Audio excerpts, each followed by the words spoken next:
क्या वैक्सीन लगाने के बाद आदमी बिल्कुल सेफ है या उसमें भी कोई कमियां अभी रह गई, या उसके बाद ही कोरोना हो सकता है, इस तरह की संभावना है? देखिए, वैक्सीन जब चालू हुआ था तभी ये निश्चित हो गया था कि कोई भी वैक्सीन 100% प्रभावित नहीं होता है। अपन जैसे टाइफाइड का वैक्सीन लगाते हैं या मीजल्स का लगाते हैं या हेपेटाइटिस का लगाते हैं, तो ये कभी नहीं कहा गया जनता को कि ये 100% इफ़ेक्टिव है। और अब इन डिजीज़ के लिए जिन डिजीज़ के लिए अपन ने वैक्सीन लगाया है वो डिजीज़ नहीं होंगी। सेम चीज़ वो है जो है वो कोरोना वैक्सीन के साथ में है। हमको ये मालूम है कि 100% लोगों को कोरोना का वैक्सीन इफेक्टिव नहीं होगा, और उसके कई कारण हैं कि एक तो क्या, जब तक वैक्सीन लगेगा तब तक वो वायरस का म्यूटेशन हो जाएगा।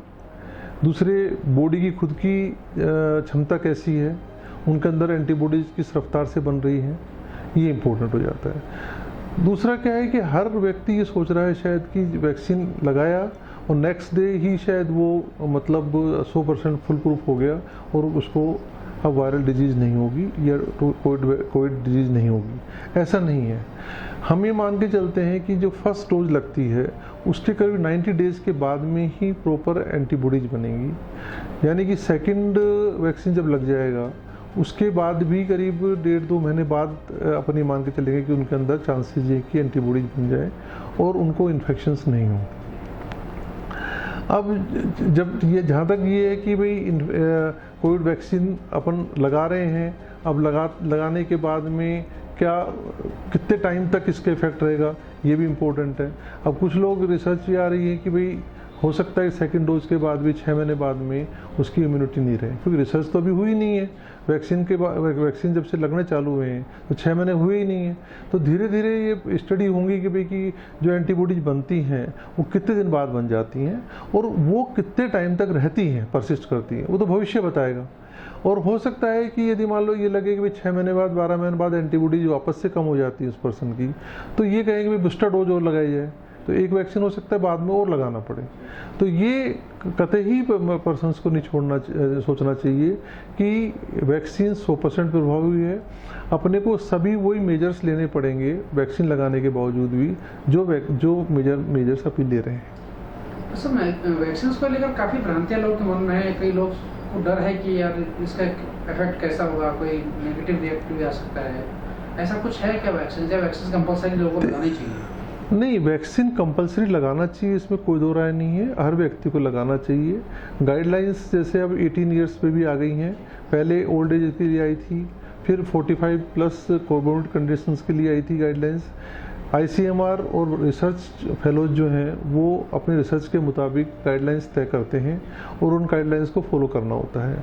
अभी जो नई गाइडलाइंस आई हैं 14 तारीख को, उसमें उन्होंने 18 ईयर्स तक के पर्सनस के लिए गाइडलाइंस तय कर दी है और उसमें ये कहा है कि 18 ईयर्स तक के पर्सनस को वैक्सीन अब लगा देना चाहिए ताकि हर्ड इम्यूनिटी डेवलप हो सके।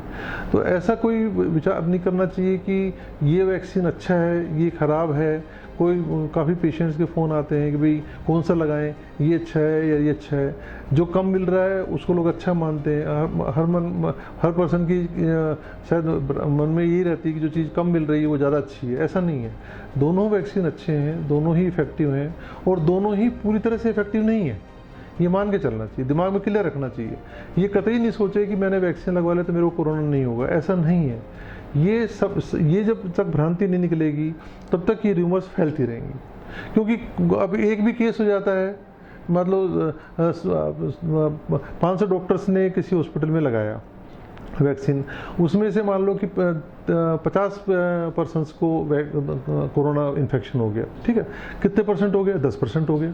अब 10% में से भी अपन को देखना होगा कि कितने परसेंट लोगों के अंदर और डिजीज़ थी, उनको डायबिटीज़ भी थी या मतलब उनको हाइपरटेंशन भी था या कार्डियक प्रॉब्लम भी थी, तो वो सीरियस हुए।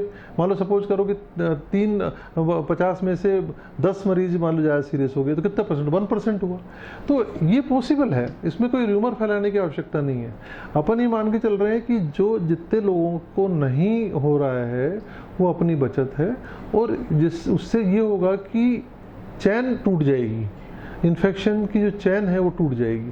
सपोज 500 पेशेंट ने लगाया, 500 पर्सन ने लगाया और उसमें से 65% लोगों को भी फायदा मतलब इम्यूनिटी डेवलप हो गई, तो वो लोग तो कम से कम इन्फेक्शन नहीं फैलाएंगे, उनको तो इन्फेक्शन नहीं होगा। तो ये एक दिन की बात नहीं है, ये लंबे टाइम की बातें हैं और लंबे टाइम तक की सोच है, दूर की सोच है ये। और दूर की सोच में ये है कि वैक्सीन सबको लगाना ही चाहिए और कोई मतलब भ्रम में नहीं पड़ना चाहिए। किसी तरह का ये नहीं सोचना चाहिए कि ये इंडिया की वैक्सीन है या बाहर की वैक्सीन है या फॉरेन कंट्री। अपने देश में जो वैक्सीन बन रही है अच्छी वैक्सीन है। दोनों वैक्सीन बहुत अच्छे अच्छे साइंटिस्ट अपने यहाँ पर हैं, उन्होंने इस वैक्सीन को बनाया है, उनके सुपरविजन में ट्रायल हुई हैं और वो कामयाब हो रही हैं। सर अगर किसी को कोई मेडिसिन चल रही है, कोई क्रिटिकल डिजीज है, उनको बीमारी मेडिसिन चल रही है, तो वो भी वैक्सीन ले सकते हैं? उनके अंदर कुछ लोगों की भ्रांति ये होती है कि कुछ लोगों के हमारे पास फ़ोन ये आते हैं या क्वेरीज आती हैं कि सर मेरे को खून पतला करने की दवाई चल रही है, तो ऐसा तो नहीं कि मैं कोई इंजेक्शन लगवाऊंगा और अंदर थक्का जम जाएगा या कोई क्लोटिंग हो जाएगी। तो हम उनको समझाते हैं कि ऐसा कुछ भी नहीं है। सभी मरीजों को जिनको खून पतला करने की दवाई चल रही होती है और कोई भी इंजेक्शन लगवाने आते हैं किसी भी तरह का, हम उनको समझाते हैं कि जिस साइट पे इंजेक्शन लग रहा है उसको 5 मिनट के बजाय 15 मिनट तक दबा के रखें और बर्फ़ का सेक करें। यदि ऐसा करेंगे तो वो ब्लीडिंग चमड़ी के नीचे या मसल्स में नहीं होगी और वो हेमेटोमा नहीं बनेगा। तो इसलिए कोई इसमें कोई चिंता करने की आवश्यकता नहीं है कि भाई मान लो कि मेरे को कोई खून पतला करने की दवाई चल रही है, कोई और दवाई चल रही है, उससे कोई क्रॉस रिएक्शंस होंगी। ऐसी कोई रिएक्शंस इन वैक्सीन से नहीं होगी। वैक्सीन लगाने के बाद पूरे प्रिवेंटिव जो सावधानियां उसका बरतना चाहिए कि ये अपन को मालूम है कि वैक्सीन लगने के करीब 3 महीने बाद में, फर्स्ट डोज के लगने के 3 महीने बाद एंटीबॉडीज डेवलप होंगी। तब तक अपन को सारी प्रिकॉशन जो चल रही है ऑलरेडी वो सब रखनी चाहिए।